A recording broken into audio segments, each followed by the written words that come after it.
आपको मालूम है, भारत के प्रधानमंत्री माननीय श्री नरेंद्र भाई मोदी जी ने एक नारा दिया, एक सपना दिया, आत्मनिर्भर भारत।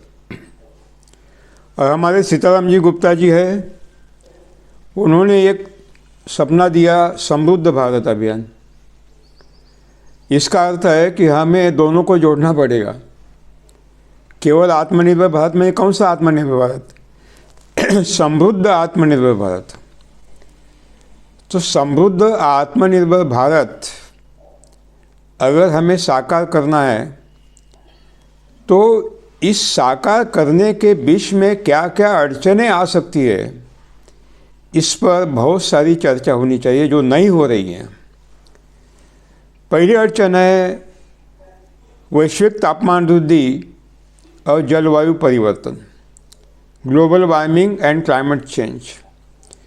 इसका बहुत ही खतरनाक विघातक परिणाम कृषि पर तो हो रहा है, लेकिन जो पंचमहाभूत है, प्राकृतिक संसाधन है, जीव, जमीन, पानी, पर्यावरण और मानवीय स्वास्थ्य पर भी गहरा हो रहा है।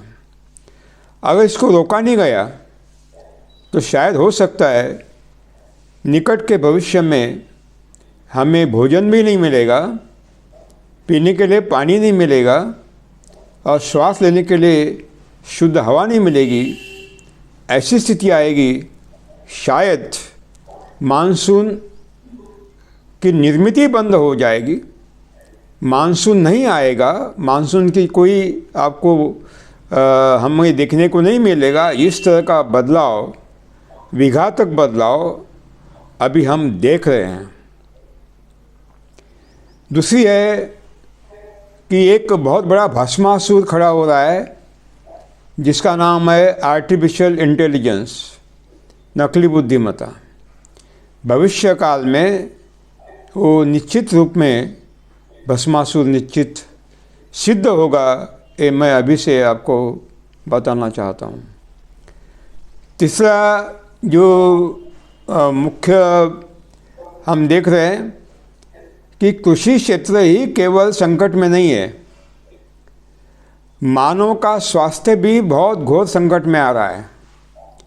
जो भी आंकड़े बता रहे हैं उसके अनुसार 40% वैश्विक जनता मधुमेह से ग्रस्त है, प्रकट अप्रकट रूप में मधुमेह से ग्रस्त है।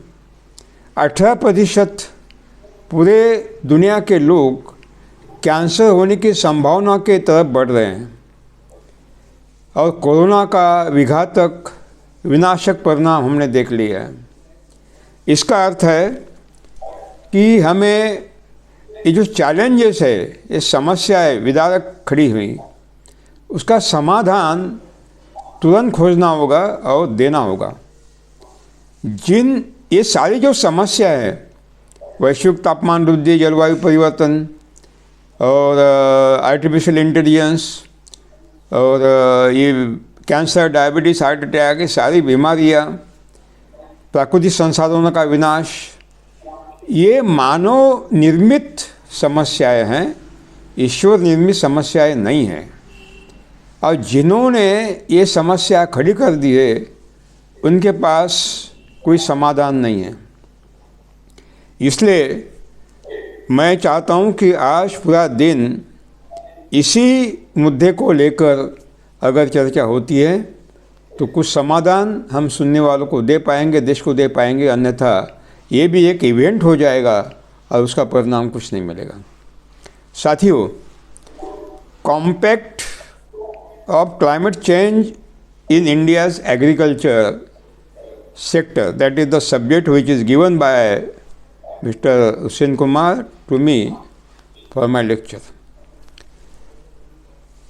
अब क्लाइमेट चेंज माने क्या, वैश्विक तापमान वृद्धि माने क्या? देखिए, हम कहते हैं कि हमारा देश 5वीं बड़ी अर्थव्यवस्था है। इसका अर्थ है कि 4 अर्थव्यवस्था से हमारे आगे हैं, अमेरिका, चाइना, जापान और ये अपना रूस। तो अगर हम पांचवी अर्थव्यवस्था है, लेकिन दूसरी ओर हमारा प्रति व्यक्ति आय